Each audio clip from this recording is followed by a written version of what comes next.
Hey guys and gals and non-binary pals.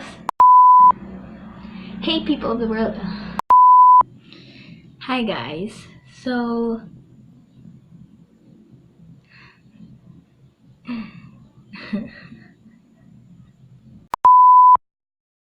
In today's video we're gonna do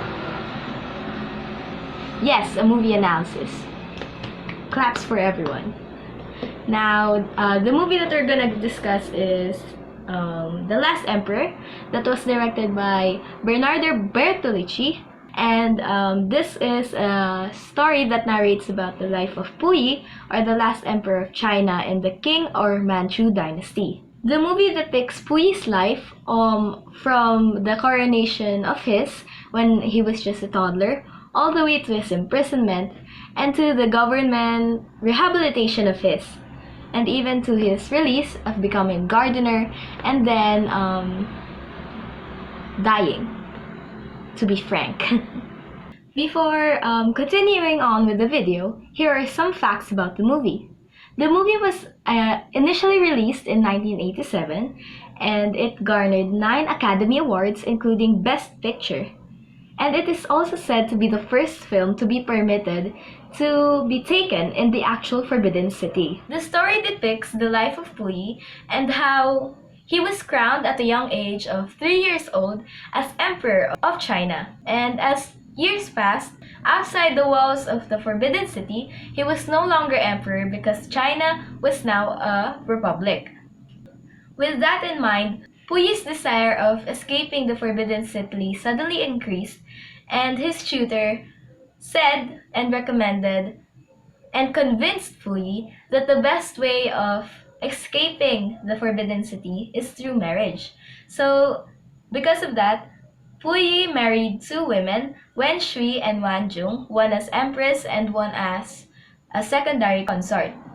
Time passed, and Puyi worked with the Japanese. However, the Japanese only used him to invade Manchuria, saying that he was the Emperor of Manchuria. However, he was deemed as the puppet Emperor of Manchuria. Because of his cooperation with the Japanese, he was imprisoned as a war criminal and as a traitor of China. During his imprisonment, he learns how to take care of himself. He admits his faults and mistakes that he had done during his cooperation with the Japanese. In 1959, he was released and worked as a gardener. During a cultural festival, Puyi saw his former prison governor being humiliated as he was accused of being an enemy of the revolution. He knows that this was false, so he stepped in. However, he was just pushed aside. Years later, he visited the Forbidden City and encountered a boy. And in that encounter, he showed the boy the cricket that was trapped or that was kept inside the secret compartment in the throne that he only knew about. And by the time the boy looked back at Puyi, Puyi was gone. This movie depicts such a significant and important story that goes down in history. It is actually creative of how the editing of the scenes are intermixed, such as how the flashbacks are edited between the present scenes of Puyi's life. However, as a viewer, the movie can easily be lost interest in because of the runtime, because the runtime of this film is actually more than 3 hours and 30 minutes long. At first, viewers can be intrigued or interested with the plot of the story because of the happenings of the actual history. However, throughout the film, you would easily get bored because of the slow pace of the film. Although the movie might come across as boring, the actual making of the film is actually creative because the filmmakers made use of the visuals and was able to integrate symbolisms that the viewers could not catch at first watch. An example of this is the coronation scene, wherein yellow curtains revealed a vast crowd of eunuchs bowing or kowtowing to the emperor. Meanwhile, Puyi was dressed in an oversized robe that was dominated by the large surroundings. This can reflect on how Puyi, as the film progresses, might seem insignificant as he was only used and his voice was not heard. Another example of this was the last scene with the cricket. You can see that the cricket was trapped inside the secret compartment of the throne inside the Forbidden City for so long. This can reflect on how Puyi was trapped inside the Forbidden City and his voice was not heard by any of the other people inside the palace. He was just there following the orders of other people, even though he was crowned as emperor and lord of 10,000 years. As stated earlier, the movie intermixed flashbacks and the present scenes of Puyi's life. This can be seen as an advantage, as the flashbacks can be considered as an explanation of the present scenes that were being shown. However, this might also come across as confusing for other viewers because from a present scene, it would suddenly jump to a flashback that would lead to some confusion of the timeline. On the other hand, the filmmakers were able to reduce the chance of this happening because they provided timestamps such as the years and even the locations of the scenes that were being shown.